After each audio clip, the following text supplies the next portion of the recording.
Class 9th ਦਾ ਪੰਜਾਬੀ ਦਾ chapter ਹੈ ਜਨਮ ਦਿਨ ਅਤੇ ਇਸ ਪਾਠ ਦੇ ਰਾਈਟਰ ਨੇ ਪ੍ਰੋਫੈਸਰ ਸਵਿੰਦਰ ਸਿੰਘ ਉੱਪਲ।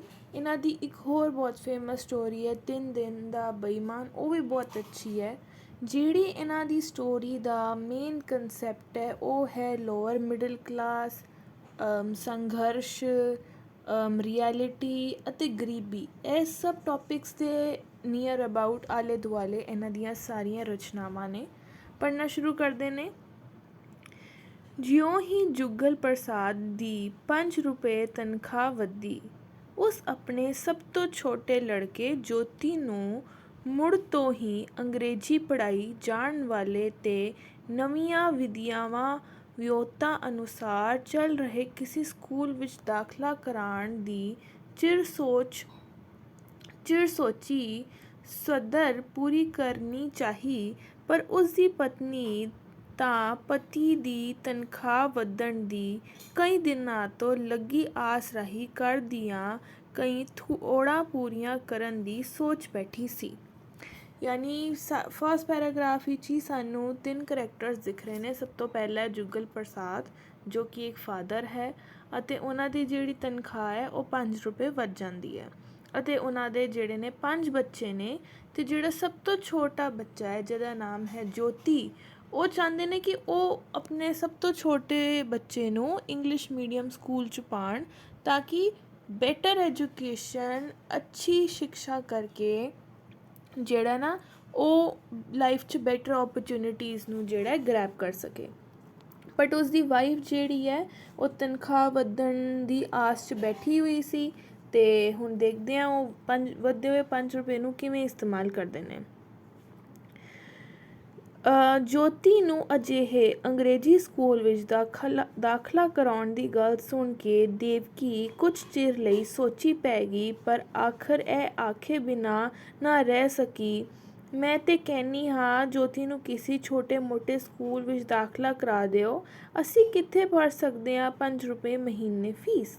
ਯਾਨੀ ਉਹਨਾਂ ਦੀ ਜਿਹੜੀ ਵਾਈਫ ਹੈ ਉਹਦਾ ਨਾਮ ਹੈ ਦੇਵਿਕਾ। ਤਿੰਨੋਂ ਕਰੈਕਟਰਸ ਦੇ ਨਾਮ ਸਾਡੇ ਸਾਹਮਣੇ ਆ ਗਏ ਨੇ। ਜੁਗਲ ਪ੍ਰਸਾਦ, ਬੱਚੇ ਦਾ ਨਾਮ ਜੋਤੀ ਅਤੇ ਵਾਈਫ ਦਾ ਨਾਮ ਦੇਵਿਕਾ। ਅਤੇ ਦੇਵਿਕਾ ਕਹਿੰਦੀ ਹੈ ਕਿ ਕੋਈ ਨਹੀਂ, ਇਹਨੂੰ ਨੋਰਮਲ ਸਕੂਲ 'ਚ ਪਾ ਦਿਓ, ਅਸੀਂ ਕਿੱਥੋਂ ਇੰਨੀ ਫੀਸ ਅਫੋਰਡ ਕਰ ਸਕਦੇ ਹਾਂ, ਕਿਉਂਕਿ ਉਹ ਆਲਰੇਡੀ ਬਹੁਤ ਜ਼ਿਆਦਾ ਗਰੀਬ ਸਨ। ਭਈ ਉਹ ਭਲੇ ਲੋਕੋ, ਇਹ ਜਿਹੜੀ 5 ਰੁਪਏ ਤਨਖਾਹ ਵਧੀ ਹੈ ਇਹੋ ਸਮਝੀ ਨਹੀਂ ਵਧਣੀ। ਹਾਏ ਹਾਏ ਇੰਝ ਨਾ ਆਖੋ। ਯਾਨੀ ਉਹਦਾ ਹਸਬੈਂਡ ਕਹਿੰਦਾ ਤੂੰ ਇਹ ਨਾ ਸੋਚੀ ਕਿ ਮੇਰੀ ਤਨਖਾਹ ਵਧੀ ਹੈ, ਤੂੰ ਨੋਰਮਲ ਹੀ ਰਹਿ। ਅਤੇ ਜੋਤੀ ਨੂੰ ਚਾਵਾਂ ਸੁਲਾਰਾਂ ਨਾਲ ਨਵੀਨ ਵਿਉਂਤਾਂ ਅਨੁਸਾਰ ਚੱਲ ਰਹੇ ਲਾਗਲੇ ਸਕੂਲ ਵਿੱਚ ਦਾਖਲਾ ਕਰਾ ਦਿੱਤਾ। ਜੁਗਲ ਪ੍ਰਸਾਦ ਜਿੱਥੇ ਇਹ ਚਾਹੁੰਦਾ ਸੀ ਕਿ ਉਸ ਦਾ ਲੜਕਾ ਅੰਗਰੇਜ਼ੀ ਵਿੱਚ ਪ੍ਰਬੀਨ ਹੋਵੇ, ਉੱਥੇ ਉਹ ਜ਼ਿਆਦਾ ਇਸ ਕਰਕੇ ਅਜਿਹੇ ਸਕੂਲ ਵਿੱਚ ਮੁੰਡੇ ਨੂੰ ਦਾਖਲਾ ਕਰਾਉਣਾ ਜ਼ਰੂਰੀ ਸਮਝਦਾ ਸੀ, ਕਿਉਂਕਿ ਉੱਥੇ ਹਰ ਸ਼ਖਸੀਅਤ ਨੂੰ ਪੁੰਗਰਨ ਲਈ ਲੋੜੀਂਦਾ ਤੋਰਾਂ ਤੇ ਅਵਸਰ ਦਿੱਤੇ ਜਾਂਦੇ ਹਨ। ਕਦੀ ਕਦੀ ਉਹ ਦਫ਼ਤਰ ਜਾਣ ਸਮੇਂ ਘਰੋਂ ਕੁਝ ਸਵੇਰੇ ਟੁਰ ਜਾਂਦਾ ਸੀ ਅਤੇ ਅਜਿਹੇ ਸਕੂਲਾਂ ਦੇ ਬਾਹਰ ਖਲੋ ਕੇ ਵੇਖਦਾ ਸੀ ਕਿ ਬੱਚੇ ਚੰਗੇ ਕੱਪੜੇ ਪਾਏ, ਊਚ ਨੀਚ ਤੋਂ ਬੇਲਗ, ਨਿਖਰੇ ਪੁਖਰੇ ਹੌਲੀ ਹੌਲੀ ਇੱਕ ਦੂਜੇ ਨਾਲ ਗੱਲ ਕਰਦੇ, ਆਪਸ ਵਿੱਚ ਪਿਆਰ ਨਾਲ ਖੇਡਦੇ। ਗਾਲਾਂ ਕੱਢਣ ਤਾਂ ਉਹਨਾਂ ਦੀਆਂ ਉਸਤੀਨੀਆਂ ਅਨੁਸਾਰ ਪਾਪ ਸੀ।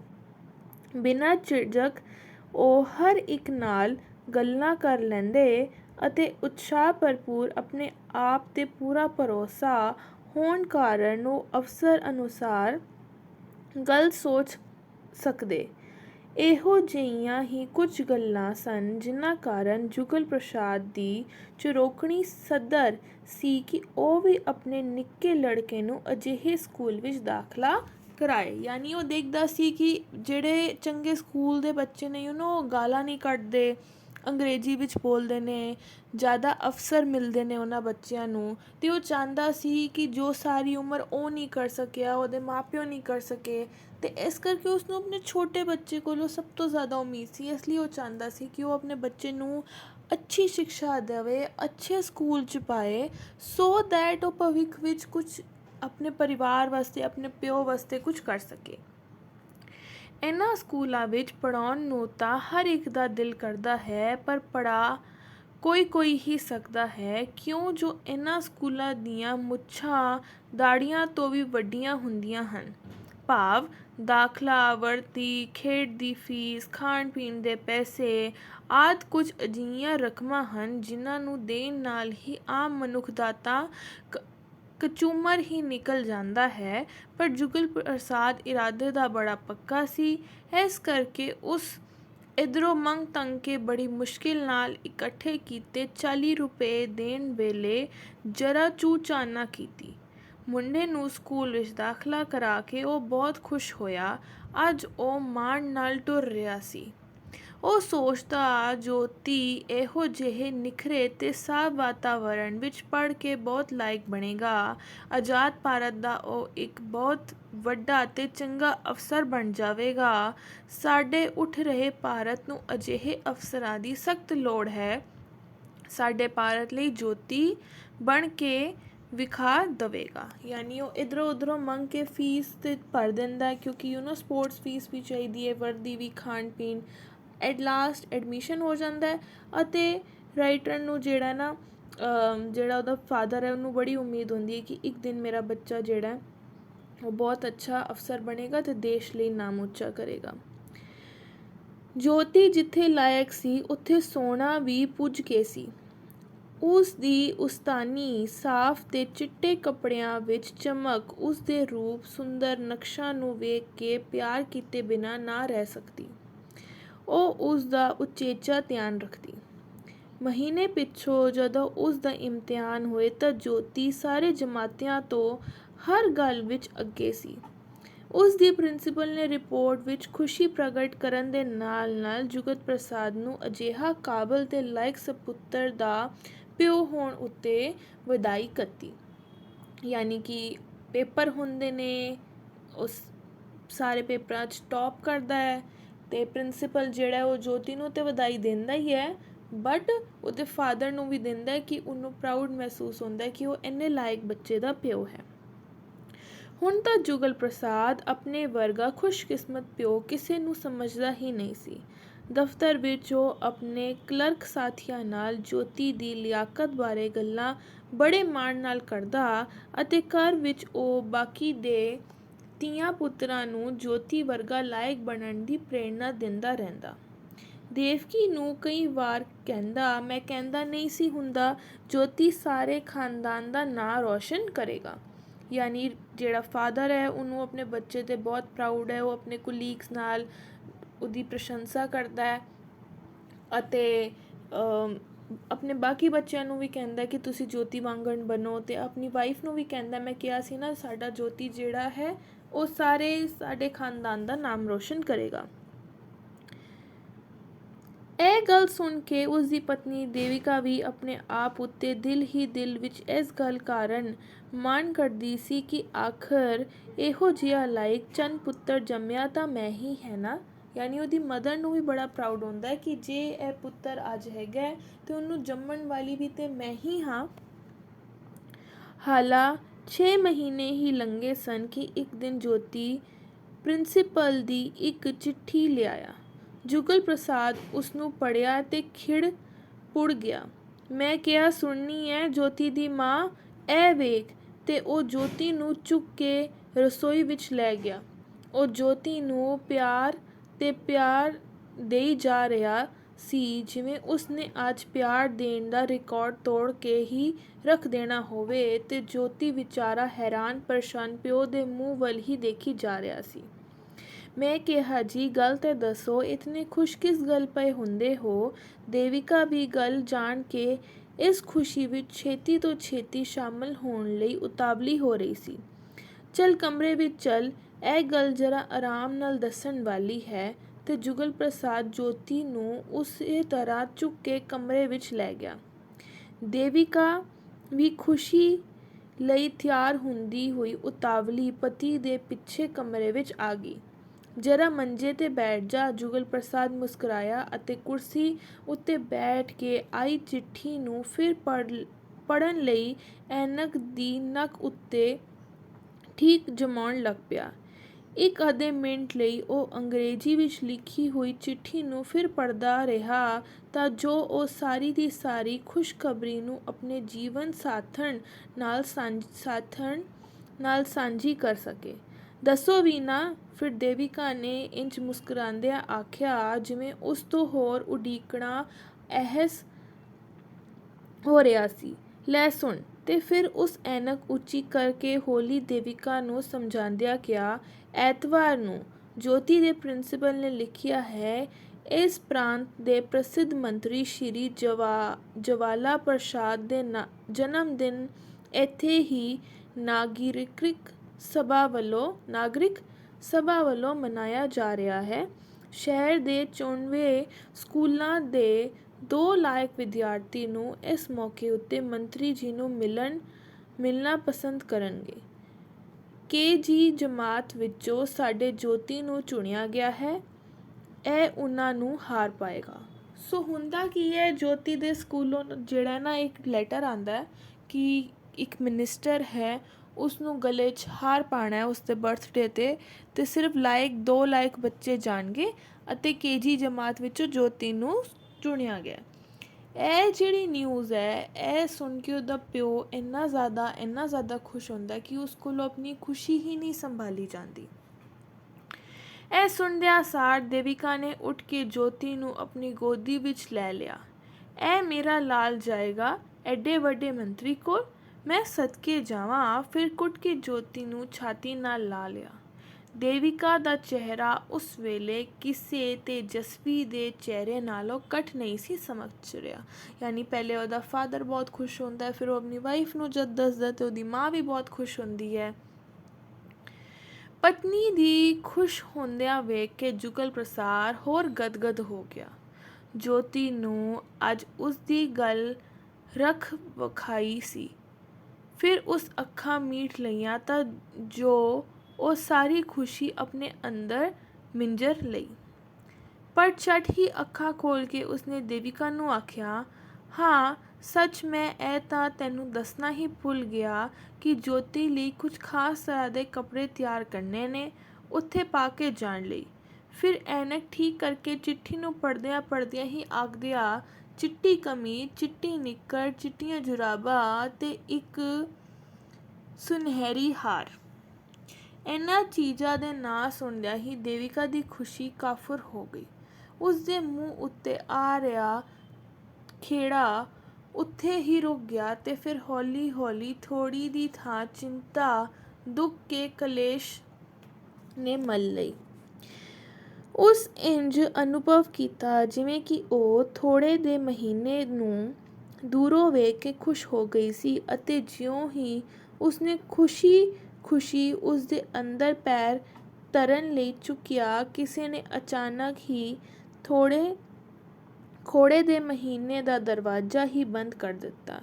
ਕੀ ਗੱਲ ਹੈ? ਉਦਾਸ ਹੋ ਗਈ ਜੁਗਲ ਪ੍ਰਸਾਦ ਨੂੰ ਇਸ ਖੁਸ਼ੀ ਦੀ ਘੜੀ ਸਮੇਂ ਉਸ ਦਾ ਬਿਲ ਬਤੌਰੀ ਵਰਗਾ ਮੂੰਹ ਜਰਾ ਨਾ ਪਾਇਆ। ਯਾਨੀ ਜਦੋਂ ਲੈਟਰ ਚੰਗੀ ਤਰ੍ਹਾਂ ਪੜ੍ਹਦੇ ਨੇ ਕਿ ਉਹਨਾਂ ਨੂੰ ਪਤਾ ਚੱਲਦਾ ਹੈ ਤੇ ਖਰਚੇ ਦੀ ਗੱਲ ਹੈ, ਕੱਪੜੇ ਲੈਣੇ ਪੈਣੇ ਨੇ, ਹਾਰ ਲੈਣਾ ਪੈਣਾ ਹੈ, ਤੇ ਉਹਦੀ ਵਾਈਫ ਜਿਹੜੀ ਖੁਸ਼ ਹੁੰਦੀ ਹੈ ਉਹ ਵਾਪਸ ਉਦਾਸ ਹੋ ਜਾਂਦੀ ਹੈ ਕਿਉਂਕਿ ਉਹਨੂੰ ਹੁਣ ਖਰਚੇ ਦੀ ਚਿੰਤਾ ਹੋ ਜਾਂਦੀ ਹੈ। ਮੈਂ ਸੋਚਦੀ ਹਾਂ ਇਹਨਾਂ ਚੀਜ਼ਾਂ ਵਾਸਤੇ ਪੈਸੇ ਕਿੱਥੋਂ ਲਿਆਵਾਂਗੇ। ਅਜੇ ਤਾਂ ਮਹੀਨੇ ਦੀ 26 ਤਰੀਕ ਹੈ। ਘਰ ਮਸਾਂ 10-12 ਆਨੇ ਪਏ ਨੇ ਦਾਲ ਸਬਜ਼ੀ ਲਈ। ਹਾਲਾਂ ਤਾਂ ਪਿਛਲੇ ਮੰਗੇ 40 ਵੀ ਨਹੀਂ ਉਤਰੇ। ਇਸ ਕਰੜੀ ਅਸਲੀਅਤ ਤੇ ਨਾ ਜਿਵੇਂ ਜੁਗਲ ਪ੍ਰਸਾਦ ਨੂੰ ਵੀ ਹੇਠਾਂ ਪਟਾ ਕੇ ਮਾਰਿਆ ਹੋਵੇ। ਉਹ ਤਾਂ ਹਾਲਾਂ ਤੀਕ ਥੇੜੇ ਦੇ ਗਗਨ ਉੱਤੇ ਹੀ ਪਿਤਰੀ ਪਿਆਰ ਦੇ ਖੰਭੇ ਲਈ ਉਡਾਰੀਆਂ ਲਈ ਜਾ ਰਿਹਾ ਸੀ। ਉਸਦਾ ਐਸੇ ਜ਼ਰੂਰੀ ਪਾਸੇ ਪਹਿਲਾਂ ਧਿਆਨ ਹੀ ਨਹੀਂ ਸੀ ਗਿਆ। ਜਿਵੇਂ ਸਵਾਦਿਸ਼ਟ ਭੋਜਨ ਲਈ ਜਲਦੀ ਖਾਂਦਿਆਂ ਦੰਦਾਂ ਹੇਠ ਆ ਕੇ ਕੱਟੀ ਗਈ ਜੀਭ ਸਾਰੇ ਦਾ ਸਾਰਾ ਸਵਾਦ ਮਾਰ ਦਿੰਦੀ ਹੈ। ਕੁਝ ਇਸੇ ਤਰ੍ਹਾਂ ਬੇਸੁਆਦੀ ਜੁਗਲ ਪ੍ਰਸਾਦ ਨੇ ਦੇਵਿਕਾ ਦੀ ਅਸਲੀਅਤ ਵਰਗੀ ਕੌੜੀ ਗੱਲ ਸੁਣ ਕੇ ਅਨੁਭਵ ਕੀਤਾ। ਉਸ ਨੂੰ ਆਪਣੀ ਤੰਗ ਮਾਈਕ ਹਾਲਤ ਉੱਤੇ ਬੜੀ ਖਿਝ ਆਈ, ਜਿਹੜੀ ਕਦਮ ਉੱਤੇ ਉਸ ਦਾ ਰਾਹ ਆੜ ਰੋਕਦੀ ਸੀ। ਫਿਰ ਉਸ ਦੀ ਇਹ ਖਿਝ ਕਰੋਧ ਬਣ ਜਾਵੇਗੀ ਉੱਤੇ ਵਸ ਪਈ। ਯਾਨੀ ਫਿਰ ਉਹ ਆਪਣੀ ਵਾਈਫ ਕੋਲੋਂ ਪੁੱਛਦਾ ਕਿ ਬਈ ਤੂੰ ਕਿਉਂ ਉਦਾਸ? ਉਹ ਕਹਿੰਦੀ ਹੈ ਕਿ ਹਲੇ ਤੇ ਨਵਾਂ ਮਹੀਨਾ ਚੜ੍ਹਿਆ ਹੀ ਨਹੀਂ, ਘਰ 'ਚ ਮਸਾਂ 10-12 ਆਨੇ ਪਏ ਨੇ, ਜਿਹੜਾ ਪਿਛਲਾ ਤੁਸੀਂ ਕਰਜ਼ਾ ਲਿਆ ਉਹ ਵੀ ਤੁਸੀਂ ਉਤਾਰਿਆ ਨਹੀਂ, ਅਤੇ ਅਸੀਂ ਹੁਣ ਇੰਨੇ ਪੈਸਿਆਂ ਦਾ ਇੰਤਜ਼ਾਮ ਕਿੱਥੋਂ ਕਰਾਂਗੇ?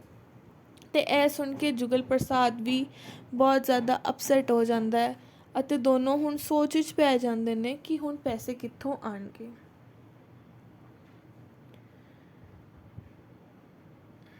ਬਸ ਤੂੰ ਤਾਂ ਹਰ ਵੇਲੇ ਇਹੋ ਹੀ ਰੋਣੇ ਰੋਂਦੀ ਰਹਿੰਦੀ ਹੈ।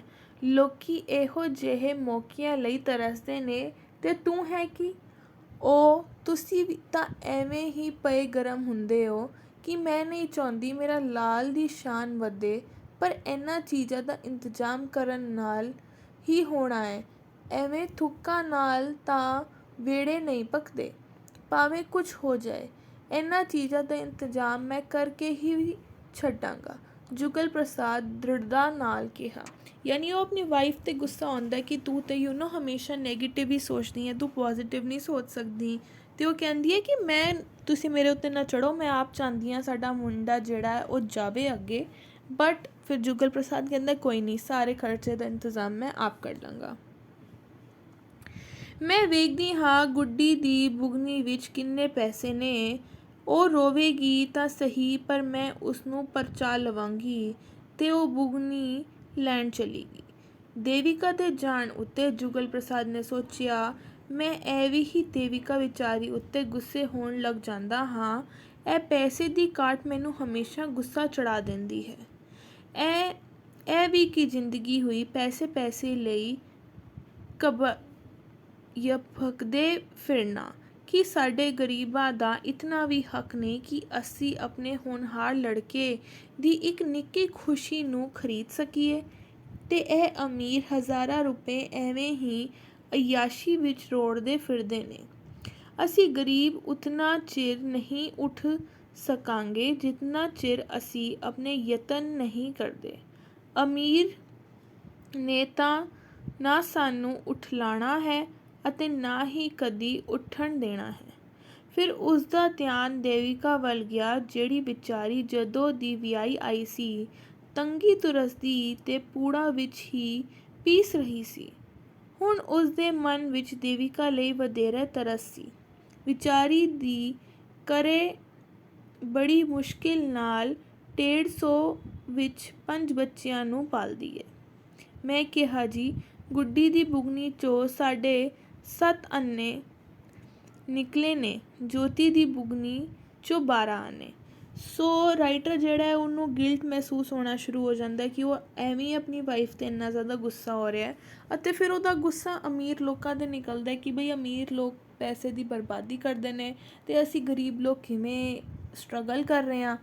ਫਿਰ ਉਹਨੂੰ ਆਪਣੀ ਵਾਈਫ 'ਤੇ ਤਰਸ ਆਉਂਦਾ ਹੈ ਕਿ ਮੇਰੀ ਜਿਹੜੀ ਵਾਈਫ ਹੈ ਉਹ ਇੰਨੇ ਘੱਟ ਪੈਸਿਆਂ 'ਚ 5 ਬੱਚਿਆਂ ਨੂੰ ਪਾਲ ਰਹੀ ਹੈ ਅਤੇ ਉਹ ਅੰਦਰੋਂ 2 ਬੁਗਨੀਆਂ ਲੈ ਕੇ ਆਉਂਦੀ ਹੈ ਆਪਣੇ ਬਾਕੀ 2 ਬੱਚਿਆਂ ਦੀ ਅਤੇ ਉਸ 'ਚੋਂ ਪੈਸੇ ਇਕੱਠੇ ਕਰਨੇ ਸ਼ੁਰੂ ਕਰ ਦਿੰਦੇ ਆ। ਜੁਗਲ ਪ੍ਰਸਾਦ ਨੇ ਵੇਖਿਆ ਕਿ ਉਹ ਵਿਚਾਰੀ ਯਤਨ ਕਰ ਰਹੀ ਸੀ ਕਿ ਕਿਸੇ ਤਰ੍ਹਾਂ ਮੇਰਾ ਲਾਲ ਸਕੂਲ ਵਾਲਿਆਂ ਦੀ ਇੱਛਾ ਅਨੁਸਾਰ ਤਿਆਰ ਹੋ ਕੇ ਐਤਵਾਰ ਨੂੰ ਸਕੂਲ ਜਾ ਸਕੇ। ਉਹ ਸੋਚਿਆ, ਸਕੂਲ ਵਾਲਿਆਂ ਤਾਂ ਆਪਣੇ ਵੱਲੋਂ ਸਾਡੇ ਬੱਚੇ ਨੂੰ ਮਾਣ ਦਿੱਤਾ ਹੈ, ਪਰ ਉਹ ਕੀ ਜਾਣਨ ਕਿ ਇਹ ਮਾਣ ਸਾਡੇ ਲਈ ਜ਼ਹਿਮਤ ਬਣ ਜਾਵੇਗਾ। ਹੱਛਾ ਪਰਵਾਹ ਨਹੀਂ, ਭਾਵੇਂ ਕੁਝ ਵੀ ਹੋ ਜਾਵੇ, ਮੇਰੇ ਬੱਚੇ ਨੂੰ ਐਤਵਾਰ ਇਹ ਸਾਰੀਆਂ ਚੀਜ਼ਾਂ ਮਿਲਣੀਆਂ ਹੀ ਚਾਹੀਦੀਆਂ ਹਨ। ਅੱਜ ਵੀਰਵਾਰ ਹੈ, ਵਿੱਚੋਂ ਦਿਨ 'ਤੇ ਹੋਏ ਸ਼ੁੱਕਰ ਤੇ ਸ਼ਨੀਵਾਰ। ਕੋਈ ਗੱਲ ਨਹੀਂ, ਇਹ ਸੋਚ ਕੇ ਉਹ ਪੱਕੇ ਇਰਾਦੇ ਨਾਲ ਘਰੋਂ ਬਾਹਰ ਨਿਕਲ ਗਿਆ ਕਿਸੇ ਤੋਂ ਕੁਝ ਪੈਸੇ ਫੜਨ ਲਈ। ਬਿਨਾਂ ਇਸ ਗੱਲ ਨੂੰ ਅਨੁਭਵ ਕੀਤਿਆਂ ਕਿ ਮੈਂ ਹੁਣ ਵੀ ਦਫ਼ਤਰੋਂ ਥੱਕਾ ਟੁੱਟਾ ਆਇਆ ਹਾਂ। ਯਾਨੀ ਉਹ ਦੇਖਦਾ ਕਿ ਕੋਈ ਗੱਲ ਨਹੀਂ, ਮੈਂ ਬਾਹਰੋਂ ਕਿਸੇ ਕੋਲੋਂ ਪੈਸੇ ਮੰਗ ਲੈਂਦਾ। ਉਹ ਦਫ਼ਤਰ ਤੋਂ ਥੱਕਾ ਟੁੱਟਾ ਆਉਂਦਾ ਹੈ, ਬਟ ਫਿਰ ਵੀ ਉਹ ਬਾਹਰ ਪੈਸੇ ਮੰਗਣ ਚਲਾ ਜਾਂਦਾ ਹੈ ਅਤੇ ਉਹ ਦ੍ਰਿੜ ਨਿਸ਼ਚਾ ਨਾਲ ਆਪਣੇ ਬੱਚੇ ਦੀ ਸਾਰੀ ਜ਼ਰੂਰਤਾਂ ਨੂੰ ਪੂਰਾ ਕਰਨ ਲਈ ਟੁਰ ਪੈਂਦਾ ਹੈ।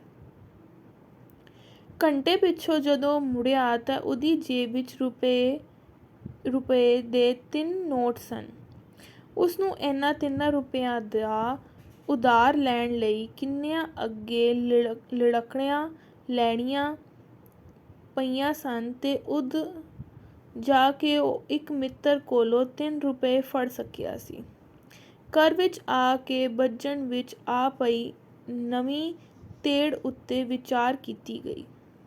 ਇੱਕ ਛੋਟੀ ਸਫੇਦ ਚਾਦਰ ਵਿੱਚੋਂ ਗੁਆਂਢਣ ਦੀ ਮਸ਼ੀਨ ਤੇ ਮੈਂ ਇਸ ਦੀ ਕਮੀਜ਼ ਦਾ ਤਿਆਰ ਕਰ ਲਵਾਂਗੀ। ਹਾਂ, ਚਿੱਟੀ ਨਿੱਕਰ ਦਾ ਕੱਪੜਾ ਵੀ ਬਾਜ਼ਾਰੋਂ ਲੈਣਾ ਹੀ ਪੈਣਾ ਹੈ ਤੇ ਸਵਾਉਣਾ ਦਰਜੀ ਤੋਂ ਪਵੇਗਾ। ਮੈਨੂੰ ਨਿੱਕਰ ਸਿਉਣੀ ਦੀ ਜਾਚ ਨਹੀਂ। ਦੇਵਿਕਾ ਨੇ ਪਤੀ ਨੂੰ ਇਹਨਾਂ ਪੈਸਿਆਂ ਨਾਲ ਹੀ ਕੰਮ ਸਾਰਨ ਦੀ ਤਰਕੀਬ ਦੱਸਦਿਆਂ ਕਿਹਾ। ਦੇਵਿਕਾ 2 ਪੁਗਨੀਆਂ ਵਿੱਚੋਂ ਨਿਕਲਿਆ ਪੰਨੇ ਤੋੜੇ ਲੈ ਕੇ ਜਦੋਂ ਉਹ ਘਰੋਂ ਤੁਰਨ ਲੱਗੀ ਤਾਂ ਉਸ ਵੇਖਿਆ ਜੋਤੀ ਘਰ ਨਹੀਂ ਸੀ। ਸਾਰੇ ਪਾਸੇ ਵਾਲਿਆ ਪਰ ਕਿਧਰੇ ਨਜ਼ਰ ਨਾ ਆਇਆ। ਭਾਵੇਂ ਇਸ ਸਮੇਂ ਥੋੜ੍ਹਾ ਥੋੜ੍ਹਾ ਹਨੇਰਾ ਹੋ ਗਿਆ ਸੀ, ਪਰ ਜੁਗਲ ਪ੍ਰਸਾਦ ਨਹੀਂ ਸੀ ਚਾਹੁੰਦਾ ਕਿ ਇਸ ਕੰਮ ਵਿੱਚ ਹੋਰ ਦੇਰ ਕੀਤੀ ਜਾਏ। ਉਹ ਆਪ ਹੀ ਜੋਤੀ ਨੂੰ ਲੱਭਣ ਚਲਾ ਗਿਆ। ਉਸ ਵੇਖਿਆ ਕਿ ਬਾਹਰ ਗਲੀ ਵਿੱਚ ਜੋਤੀ ਮੁੰਡਿਆਂ ਨਾਲ ਖੇਡ ਰਿਹਾ ਸੀ। ਉਸਨੂੰ ਇਸ ਤਰ੍ਹਾਂ ਨਿਸ਼ਚਿੰਤ ਵੇਖ ਕੇ ਉਹ ਸੋਚਿਆ, ਸੱਚ ਕਹਿੰਦੇ ਨੇ ਕਿ ਬਚਪਨ ਬਾਦਸ਼ਾਹੀ ਹੁੰਦਾ ਹੈ। ਇਸ ਨੂੰ ਕੋਈ ਫਿਕਰ ਨਹੀਂ ਆਪਣੇ ਕੱਪੜੇ ਦਾ ਬੰਦੋਬਸਤ ਕਰਨ ਦਾ। ਮਾਪੇ ਆਪੇ ਪਏ ਫਿਕਰ ਕਰਨ। ਕੋਈ 2 ਘੰਟਿਆਂ ਪਿੱਛੋਂ ਜਦੋਂ ਜੁਗਲ ਪ੍ਰਸਾਦ ਅਤੇ ਜੋਤੀ ਘਰ ਨੂੰ ਮੁੜ ਰਹੇ ਸਨ ਤਾਂ ਦੋਹਾਂ ਦੇ ਚਿਹਰੇ ਖਿੜੇ ਹੋਏ ਸਨ। ਜੋਤੀ ਦਾ ਇਸ ਲਈ ਖੁਸ਼ ਸੀ ਕਿ ਅੱਜ ਉਸ ਲਈ ਨਵੇਂ ਬੂਟ, ਜੁਰਾਬਾਂ ਅਤੇ ਨਿੱਕਰਾਂ ਦਾ ਕੱਪੜਾ ਆਦਿ ਚੀਜ਼ਾਂ ਖਰੀਦੀਆਂ ਗਈਆਂ ਸਨ ਅਤੇ ਜੁਗਲ ਪ੍ਰਸਾਦ ਇਸ ਔਕੜ ਨੂੰ ਹੱਲ ਕਰਨ ਪਿੱਛੋਂ ਇਸ ਕਰਕੇ ਖੁਸ਼ ਸੀ ਕਿ ਉਹ ਆਪਣੇ ਹੋਣਹਾਰ ਬੱਚੇ ਨੂੰ ਮੰਤਰੀ ਜੀ ਦੇ ਜਨਮ ਦਿਨ ਦੇ ਸਮਾਗਮ ਤੇ ਦੀ ਹਰ ਹਾਲਤ ਘੱਲ ਸਕੇਗਾ। ਉਹ ਦਰਜੀ ਸ਼ਨਿਚਰਵਾਰ ਦੀ ਨਿੱਕਰ ਦੇਣ ਦੀ ਪੱਕੀ ਤਾਕੀਦ ਕਰ ਆਇਆ ਸੀ। ਉਹ ਰਸਤੇ ਵਿੱਚ ਸੋਚਦਾ ਆਇਆ ਸੀ ਕਿ ਸੱਚ ਕਹਿੰਦੇ ਨੇ ਇੱਕ ਹੋਣਹਾਰ ਬੱਚਾ ਹੀ ਘਰ ਦੇ ਨਾਂ ਨੂੰ ਚਮਕਾ ਦਿੰਦਾ ਹੈ। ਐਤਵਾਰ ਵਾਲੇ ਦਿਨ ਜਿੱਥੇ ਹੋਰ 94 ਸਕੂਲਾਂ ਦੇ ਬੱਚੇ ਸਟੇਜ ਉੱਤੇ ਜਾ ਕੇ ਹਾਰ ਪਾਉਣਗੇ, ਉਹਨਾਂ ਵਿੱਚ ਮੇਰਾ ਜੋਤੀ ਵੀ ਹੋਵੇਗਾ। ਜਦੋਂ ਇਸ ਦਾ ਨਾਂ ਬੋਲਿਆ ਜਾਵੇਗਾ, ਜੋਤੀ ਪ੍ਰਸਾਦ ਸਪੁੱਤਰ ਲਾਲ ਜੁਗਤ ਪ੍ਰਸਾਦ, ਤਾਂ ਉੱਥੇ ਬੈਠੇ ਹੋਰ ਪਤੀਵੰਤਿਆਂ ਤੇ ਮੰਤਰੀਆਂ ਨੂੰ ਪਤਾ ਲੱਗੇਗਾ ਕਿ ਇਹ ਮੁੰਡਾ ਲਾਲਾ ਜੁਗਲ ਪ੍ਰਸਾਦ ਦਾ ਹੈ। ਫਿਲਮ ਲਈ ਜਾਏਗੀ, ਅਖਬਾਰ ਵਿੱਚ ਇਸ ਦਾ ਨਾਂ ਆਵੇਗਾ ਤੇ ਹੋ ਸਕਦਾ ਹੈ ਇਸ ਦੀ ਤਸਵੀਰ ਵੀ ਆਵੇ। ਇਹ ਸੋਚ ਕੇ ਉਸ ਦੀਆਂ ਵਾਛਾਂ ਖਿਲ ਗਈਆਂ ਤੇ ਉਹ ਆਪਣੇ ਆਪ ਨੂੰ ਦਿਲ ਹੀ ਦਿਲ ਵਿੱਚ ਇਸ ਗੱਲ ਸ਼ਾਬਾਸ਼ ਦੇਣ ਲੱਗਾ ਕਿ ਕਮ ਅਜ਼ ਕਮ ਇੱਕ ਮੁੰਡੇ ਨੂੰ ਤਾਂ ਚੰਗੇ ਸਕੂਲ ਵਿੱਚ ਦਾਖਲਾ ਕਰਾਉਣ ਦੀ ਮੈਂ ਸਿਆਣਪ ਕੀਤੀ ਹੈ, ਜਿਹੜੀ ਸ਼ਾਨ ਮੇਰੇ 4 ਮੁੰਡਿਆਂ ਕੁੜੀਆਂ ਨੇ ਵੀ ਰਲ ਕੇ ਨਹੀਂ ਵਧਾਈ, ਉਹ ਇਕੱਲੇ ਨੇ ਵਧਾ ਵਿਖਾਈ। ਘਰ ਵੜਦਿਆਂ ਸਾਰ ਉਹ ਦੇਵਿਕਾ ਨੂੰ ਬੁਲਾਇਆ ਅਤੇ ਬੜੇ ਮਾਣ ਅਤੇ ਉਤਸ਼ਾਹ ਨਾਲ ਜੁਗਲ ਪ੍ਰਸਾਦ ਨੇ ਉਸਨੂੰ ਦੱਸਿਆ, ਜੋਤੀ ਦੀ ਮਾਂ, ਮੈਂ ਨਿੱਕਰ ਦਾ ਕੱਪੜਾ ਖਰੀਦ ਕੇ ਦਰਜੀ ਨੂੰ ਦੇ ਆਇਆ ਹਾਂ ਤੇ ਸ਼ਨਿਚਰਵਾਰ ਦੀ ਪੱਕੀ ਵੀ ਕਰ ਆਇਆ ਹਾਂ। ਤੂੰ ਇਹ ਬੂਟ, ਜੁਰਾਬਾਂ ਦੇ ਹਾਰ ਥੈਲੀ ਸੰਭਾਲ ਛੱਡ ਤੇ ਨਾਲੇ ਕਮੀਜ਼ ਕੱਲ੍ਹ ਜ਼ਰੂਰ ਬਣਾ ਛੱਡੀ। ਫਿਰ ਕੁਝ ਚੇਤੇ ਕਰਕੇ ਉਹ ਖੁਸ਼ੀ ਨਾਲ ਬੋਲਿਆ, ਜੋਤੀ ਦੀ ਮਾਂ, ਅੱਜ ਰੱਬ ਨੇ ਇੱਕ ਹੋਰ ਬੜਾ ਸਬਬ ਕਰ ਦਿੱਤਾ। ਮੈਂ ਜਦੋਂ ਇੱਥੇ ਛਪਦੀ ਅਖਬਾਰ ਦੇ ਦਫ਼ਤਰ ਕੋਲੋਂ ਦੀ ਲੰਘਿਆ ਤੇ ਖਿਆਲ ਆਇਆ ਕਿ ਪਤਾ ਕਰੀਏ ਜੇ ਉਸ ਦਿਨ ਦਾ ਸਮਾਗਮ ਸਮੇਂ ਜੋਤੀ ਦੀ ਹਾਰ ਪਾਉਣ ਦੀ ਫੋਟੋ ਦਾ ਵੀ ਪ੍ਰਬੰਧ ਹੋ ਸਕੇ। ਜਿਉਂ ਹੀ ਮੈਂ ਅੰਦਰ ਵੜਿਆ ਕਿ ਫੋਟੋਗ੍ਰਾਫ ਕੈਮਰਾ ਲਟਕਾਈ ਬਾਹਰ ਆ ਰਿਹਾ ਸੀ। ਮੈਂ ਉਸ ਨਾਲ ਗੱਲ ਜਾਂ ਕੀਤੀ ਤੇ ਪਤਾ ਲੱਗਿਆ ਕਿ ਐਤਵਾਰ ਵਾਲੇ ਸਮਾਗਮ ਨੇ ਉਹ ਜਾ ਰਿਹਾ ਸੀ। ਮੈਂ ਉਸ ਦੇ ਨਾਲ ਵੀ ਗੱਲ ਕਰ ਲਈ ਹਾਂ ਤੇ ਕਿ ਜਦੋਂ ਰਿਪਬਲਿਕ ਸਕੂਲ ਦਾ ਕਿ ਜਮਾਤ ਦੀ ਪ੍ਰਤੀਨਿਧ ਮੇਰਾ ਇਹ ਮੁੰਡਾ ਮੰਤਰੀ ਜੀ ਨੂੰ ਹਾਰ ਪਾਏਗਾ, ਉਹ ਫੋਟੋ ਜ਼ਰੂਰ ਖਿੱਚੇ। ਸੋ ਰਾਈਟਰ ਜਿਹੜਾ ਹੈ ਉਹ ਦੇਖਦਾ ਹੈ ਕਿ ਜੋਤੀ ਜਿਹੜਾ ਬੱਚਿਆਂ ਨਾਲ ਬਾਹਰ ਖੇਡ ਰਿਹਾ ਹੈ ਤੇ ਉਹਨੂੰ ਰਿਅਲਾਈਜ਼ ਹੁੰਦਾ ਕਿ ਜਿਹੜਾ ਬਚਪਨ ਹੈ ਉਹ ਬਿਲਕੁਲ ਸ਼ਾਹੀ ਹੁੰਦਾ ਹੈ, ਕਿਸੇ ਚੀਜ਼ ਦੀ ਫਿਕਰ ਨਹੀਂ ਹੁੰਦੀ। ਸਾਰੇ ਅਰੇਂਜਮੈਂਟਸ ਹੋ ਜਾਂਦੇ ਨੇ, ਨਿੱਕਰ ਵੀ ਸੀਣ ਚਲੀ ਜਾਂਦੀ ਹੈ, ਹਾਰ ਵੀ ਆ ਜਾਂਦਾ ਹੈ, ਬੂਟ ਜਰਾਬਾ ਵੀ ਆ ਜਾਂਦੀ ਹੈ। ਜੋਤੀ ਬਹੁਤ ਖੁਸ਼ ਹੁੰਦਾ ਹੈ ਕਿ ਸਾਰੇ ਅਰੇਂਜਮੈਂਟਸ ਹੋ ਗਏ ਨੇ। ਉਹਦਾ ਜਿਹੜਾ ਪਿਓ ਹੈ ਉਹ ਜਾ ਕੇ ਪ੍ਰੈਸ ਰਿਪੋਰਟਰਾਂ ਨਾਲ ਵੀ ਗੱਲ ਕਰ ਆਉਂਦਾ ਹੈ ਕਿ ਮੇਰੇ ਬੱਚੇ ਦੀ ਉਸ ਦਿਨ ਤੁਸੀਂ ਫੋਟੋ ਲੈ ਲੈਣਾ, ਠੀਕ ਹੈ। ਦੇਵਿਕਾ ਦੇ ਮੂੰਹ ਤੇ ਕੁਝ ਚਿੰਤਾ ਦੇ ਨਿਸ਼ਾਨ ਵੇਖ ਕੇ ਆਪਣੀ ਖੁਸ਼ੀ ਵਿੱਚ ਬਿਨਾਂ ਕੋਈ ਫਰਕ ਪੈਣ ਦਿੰਦਿਆਂ ਫਿਰ ਉਹ ਚੜ ਬੋਲੀ, ਬਾਕੀ ਰਹੀ ਪੈਸਿਆਂ ਦੀ ਗੱਲ, ਫੋਟੋ ਬਣਨ ਤੀਕ ਪਹਿਲਾਂ ਤਰੀਕ ਹੋ ਹੀ ਜਾਣੀ ਹੈ। ਭਲੀਏ ਲੋਕੇ, ਰੱਬ ਆਪ ਕਰਦਾ ਹੈ ਗਰੀਬਾਂ ਦਾ ਕੰਮ। ਹਾਂ ਹਾਂ ਹਾਂ, ਜੁਗਲ ਪ੍ਰਸਾਦ ਸਾਰੀ ਦੀ ਸਾਰੀ ਗੱਲ ਇੱਕੋ ਵਾਰੀ ਹੀ ਕਹਿ ਗਿਆ ਤੇ ਫਿਰ ਕਦੀ ਪ੍ਰਾਪਤ ਹੋਈ ਖੁਸ਼ੀ ਦੇ ਅਜਿਹੇ ਅਵਸਰ ਨੂੰ ਪੂਰਾ ਲਾਭ ਉਠਾਉਂਦਿਆਂ ਉਹ ਹੱਸ ਕੇ ਦੌਰਾ ਹੋਣ ਲੱਗਾ। ਦੇਵਿਕਾ ਇਸ ਫੋਟੋ ਦੀ ਫਜ਼ੂਲ ਖਰਚੀ ਬਾਬਤ ਕੁਝ ਕਹਿਣਾ ਤੇ ਚਾਹੁੰਦੀ ਸੀ, ਪਰ ਫਿਰ ਪਤੀ ਦੇ ਰੰਗ ਵਿੱਚ ਭੰਗ ਪੈ ਜਾਣ ਤੇ ਡਰ ਵਜੋਂ ਕੁਝ ਨਾ ਬੋਲੀ ਤੇ ਉੱਠ ਕੇ ਬਾਹਰ ਚਲੀ ਗਈ। ਯਾਨੀ ਉਹਨੂੰ ਲੱਗਦਾ ਹੈ ਕਿ ਫੋਟੋਗ੍ਰਾਫਰ ਕੋਲੋਂ ਐਕਸਟਰਾ ਫੋਟੋ ਲੈਣਾ ਪੈਸੇ ਦੀ ਬਰਬਾਦੀ ਹੈ, ਬਟ ਫਿਰ ਵੀ ਉਹ ਉਹਦੀ ਆਪਣੇ ਹਸਬੈਂਡ ਦੀ ਖੁਸ਼ੀ ਨੂੰ ਖਰਾਬ ਨਹੀਂ ਕਰਨਾ ਚਾਹੁੰਦੀ ਸੀ।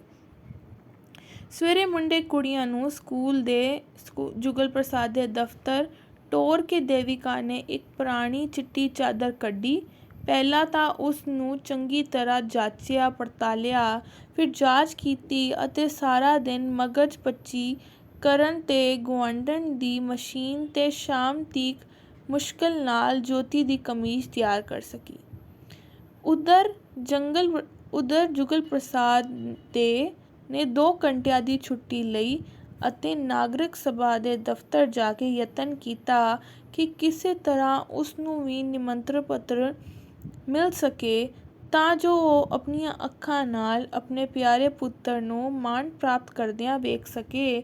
ਪਰ ਉਸ ਨੂੰ ਪਤਾ ਲੱਗਾ ਕਿ ਉਸ ਸਮਾਗਮ ਵਿੱਚ ਤਾਂ ਵੱਡੇ ਰਾਜਨੀਤਿਕ ਆਗੂ, ਅਮੀਰ ਲੱਖਪਤੀ, ਵੱਡੇ ਅਫਸਰ ਤੇ ਕੁਝ ਸੱਦੇ ਗਏ ਬੱਚੇ ਹੀ ਜਾ ਸਕਦੇ ਹਨ।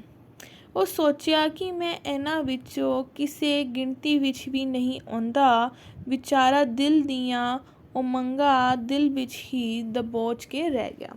ਸੋ ਸ਼ਰਟ ਉਹਦੀ ਮਦਰ ਪ੍ਰਿਪੇਅਰ ਕਰ ਦਿੰਦੀ ਹੈ ਅਤੇ ਜਿਹੜਾ ਜੁਗਲ ਪ੍ਰਸਾਦ ਹੈ ਉਹ ਸੋਚਦਾ ਕਿ ਕਿਸੇ ਤਰੀਕਾ ਪਾਰਟੀ ਵਿੱਚ ਮੈਨੂੰ ਵੀ ਇਨਵਾਈਟ ਮਿਲ ਸਕੇ, ਬਟ ਉਹ ਦੇਖਦਾ ਪਤਾ ਕਰਦਾ ਹੈ ਕਿ ਬਹੁਤ ਫੇਮਸ ਲੋਕ ਆ ਰਹੇ ਨੇ ਅਤੇ ਉਹਦਾ ਜਾਣਾ ਤਾਂ ਸੰਭਵ ਹੀ ਨਹੀਂ ਹੈ।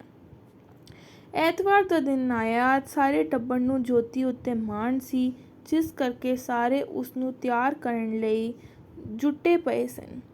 ਕੋਈ ਉਸ ਨੂੰ ਸਾਬੁਣ ਮਲ ਕੇ ਨੁਆ ਰਿਹਾ ਸੀ, ਕੋਈ ਨਿੱਕਰ ਕਮੀਜ਼ ਨੂੰ ਇਸਤਰੀ ਕਰ ਰਿਹਾ ਸੀ ਤੇ ਕੋਈ ਉਸ ਦੀ ਕੰਘੀ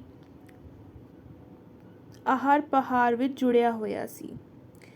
ਤਕਾਲਾਂ ਨੂੰ ਸਾਰਾ ਟੱਬਰ ਇਸ ਗੱਲ ਦੀ ਇੰਤਜ਼ਾਰ ਵਿੱਚ ਸੀ ਕਿ ਕਿਸੇ ਵੇਲੇ ਜੋਤੀ ਸਮਾਗਮ ਤੋਂ ਵਾਪਸ ਆਏ ਤੇ ਉਹ ਆਪਣੀ ਜ਼ੁਬਾਨੀ ਸਾਰੀ ਰੌਣਕ ਤੇ ਮਿਲੇ ਮਾਣ ਨੂੰ ਵਿਸਥਾਰ ਨਾਲ ਬਿਆਨ ਕਰ ਸਕੇ। ਜੁਗਲ ਪ੍ਰਸਾਦ 2 ਵਾਰੀ ਸੜਕ ਤੇ ਆਪ ਜਾ ਚੁੱਕਾ ਸੀ। ਬੱਚਿਆਂ ਨੂੰ ਵੇਖਣ ਲਈ ਸੜਕ ਤੇ ਭੇਜਣ ਦਾ ਤਾਂ ਅੰਤ ਹੀ ਕੋਈ ਨਹੀਂ ਸੀ, ਪਰ ਹਾਲਾਂ ਤੀਕ ਉਹ ਨਹੀਂ ਸੀ ਪਰਤਿਆ। ਯਾਨੀ ਜੋਤੀ ਜਿਹੜਾ ਫੰਕਸ਼ਨ ਤੇ ਚਲਾ ਜਾਂਦਾ ਹੈ ਅਤੇ ਸਾਰਾ ਟੱਬਰ ਪਿੱਛੋਂ ਦੀ ਵੇਟ ਕਰਦਾ ਤਾਂ ਕਿ ਜੋਤੀ ਆ ਕੇ ਸਭ ਕੁਝ ਦੱਸੇ। ਆਖਿਰ ਉਸ ਦੂਰੋਂ ਵੇਖਿਆ ਉਸ ਦੀ ਪ੍ਰਿੰਸੀਪਲ ਜੋਤੀ ਨੂੰ ਆਪ ਨਾਲ ਲਿਆ ਰਹੀ ਸੀ।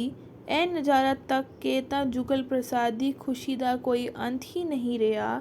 ਦੇਵਿਕਾ ਵੀ ਧਿਆਨ ਉਸ ਪਾਸੇ ਵੱਲ ਖਿੱਚਿਆ। ਉਹ ਗਦਗਦ ਹੋ ਕੇ ਬੋਲੀ, ਆਖਰ ਸਾਰੇ ਸਕੂਲ ਦਾ ਲਾਇਕ ਬੱਚਾ ਜੋ ਹੋਇਆ, ਪ੍ਰਿੰਸੀਪਲ ਵੀ ਇਸ ਨਾਲ ਆਉਣਾ ਫਕਰ ਸਮਝਦੀ ਹੈ। ਉਹ ਘੜੀ ਮੁੜੀ ਜੋਤੀ ਵੱਲ ਉੱਠ ਕੇ ਉਸ ਨੂੰ ਕੁੱਟਿਆਂ ਤੇ ਗੱਲਾਂ ਕਰਦੀ ਹੈ। ਦੇਵਿਕਾ ਹੋਰ ਬੱਚਿਆਂ ਨੂੰ ਵੀ ਇਸ ਖੁਸ਼ੀ ਦੇ ਨਜ਼ਾਰੇ ਨੂੰ ਮਾਣਨ ਦਾ ਮੌਕਾ ਦੇ ਕੇ ਖਿਆਲ ਨਾਲ ਉਹਨਾਂ ਨੂੰ ਸੱਦਣ ਲਈ ਅੰਦਰ ਚਲੀ ਗਈ। ਪਰ ਨੇੜੇ ਆਉਂਦੇ ਹੀ ਜੁਗਲ ਪ੍ਰਸਾਦ ਨੇ ਵੇਖਿਆ ਜੋਤੀ ਡਸਕੋਰਾ ਭਰ ਰਿਹਾ ਸੀ। ਇਹ ਵੇਖ ਕੇ ਜੁਗਲ ਪ੍ਰਸਾਦ ਹੱਕਾ ਪੱਕਾ ਰਹਿ ਗਿਆ। ਉਸ ਇਸ ਗੱਲ ਦੀ ਸਮਝ ਹੀ ਨਹੀਂ ਸੀ ਆ ਰਹੀ। ਆਉਂਦਿਆਂ ਸਾਰ ਪ੍ਰਿੰਸੀਪਲ ਨੇ ਆਖਣਾ ਸ਼ੁਰੂ ਕਰ ਦਿੱਤਾ, ਮਿਸਟਰ ਜੁਗਲ ਪ੍ਰਸਾਦ, ਮੈਨੂੰ ਬਹੁਤ ਅਫਸੋਸ ਹੈ ਕਿ ਆਪ ਜੀ ਦਾ ਸੁਪੁੱਤਰ ਜੋਤੀ ਨੂੰ ਹਾਰ ਪਹਿਨਾਉਣ ਦਾ ਮਾਣ ਨਹੀਂ ਮਿਲ ਸਕਿਆ, ਕਿਉਂਕਿ ਸੇਠ ਲਖਪਤ ਰਾਏ ਨੇ ਜੋਤੀ ਦੀ ਥਾਂ ਆਪਣੇ ਪੁੱਤਰ ਦਾ ਨਾਂ ਬਦਲਵਾ ਲਿਆ ਸੀ।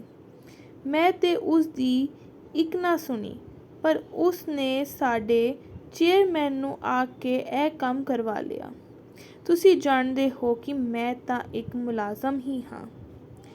ਇਹ ਸਾਰਾ ਕੁਝ ਜੋਤੀ ਦੀ ਪ੍ਰਿੰਸੀਪਲ ਇੱਕੋ ਸਾਹ ਵਿੱਚ ਕਹਿ ਕੇ ਚਲਦੀ ਬਣੀ, ਜਿਵੇਂ ਕੋਈ ਮੁਸਾਫਰ ਆਉਣ ਵਾਲੇ ਤੂਫਾਨ ਦੀ ਮਾਰ ਤੋਂ ਬਚਣ ਲਈ ਖਿਸਕਣ ਦੀ ਕਰਦਾ ਹੈ।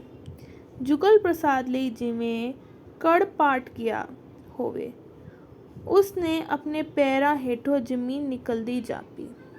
ਉਹ ਉੱਥੇ ਦਾ ਉੱਥੇ ਖਲੋਤਾ ਰਹਿ ਗਿਆ। ਉਹ ਐਵੇਂ ਮਹਿਸੂਸ ਕੀਤਾ ਜਿਵੇਂ ਕਿਸੇ ਮੋਟੀ ਗੋਗੜੀ ਵਾਲੇ ਨੇ ਉਸ ਅੰਦਰ ਪੈਟਰੋਲ ਛਿੜਕਣਾ ਪਿੱਛੋਂ ਤੀਲੀ ਬਾਲ ਕੇ ਉਸ ਦੀਆਂ ਸਧਰਾਂ ਤੇ ਉਮੰਗਾਂ ਨੂੰ ਫੂਕ ਦਿੱਤਾ ਹੋਵੇ। ਹੁੰਦਾ ਕੀ ਹੈ, ਜੋਤੀ ਵਾਪਿਸ ਆਉਂਦਾ ਹੈ ਪ੍ਰਿੰਸੀਪਲ ਦੇ ਨਾਲ ਤੇ ਉਹਦਾ ਸ਼ਕਲ ਉਤਰੀ ਹੁੰਦੀ ਹੈ ਤੇ ਪ੍ਰਿੰਸੀਪਲ ਦੱਸਦੀ ਹੈ ਕਿ ਕੋਈ ਸਾਡਾ ਸੇਠ ਹੈਗਾ, ਉਹਨੇ ਆਪਣੇ ਬੱਚੇ ਦਾ ਨਾਮ ਦਿੱਤਾ।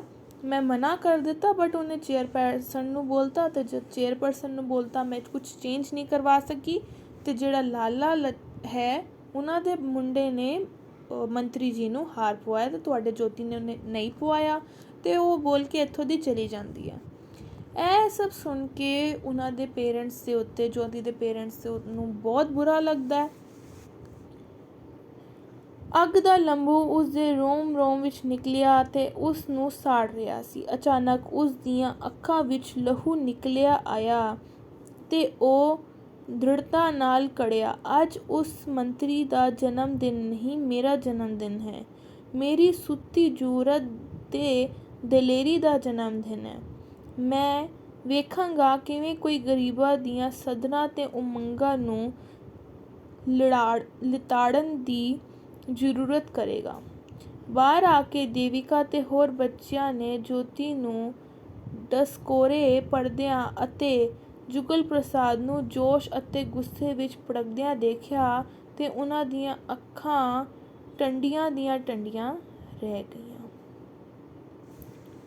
ਸੋ ਇਸ ਨਾਲ ਜਿਹੜਾ ਨਾ ਸਾਡਾ ਚੈਪਟਰ ਖ਼ਤਮ ਹੋ ਜਾਂਦਾ ਹੈ। ਚੈਪਟਰ ਦਾ ਨਾਮ ਹੈ ਜਨਮ ਦਿਨ। ਤੇ ਜਿਹੜਾ ਗਰੀਬਾਂ ਨਾਲ ਟੌਰਚਰ ਹੈ ਜਾਂ ਗਰੀਬੀ ਹੈ, ਕਿਵੇਂ ਉਹ ਜੋਤੀ ਦਾ ਫਾਦਰ ਜਿਹੜਾ ਜੁਗਲ ਪ੍ਰਸਾਦ ਇੰਨੇ ਐਫਰਟਸ ਲੈਂਦਾ ਹੈ ਬਟ ਫਿਰ ਵੀ ਰਿਜ਼ਲਟ ਕੁਛ ਨਹੀਂ ਨਿਕਲਦਾ। ਆਖਿਰ 'ਚ ਬਾਜ਼ੀ ਜਿਹੜੇ ਹੈ ਅਮੀਰ ਲੋਕ ਮਾਰ ਜਾਂਦੇ ਨੇ। ਸੋ ਇਹ ਸੀਗਾ ਚੈਪਟਰ ਜਨਮ ਦਿਨ ਬਾਏ ਸਵਿੰਦਰ ਸਿੰਘ ਉੱਪਲ।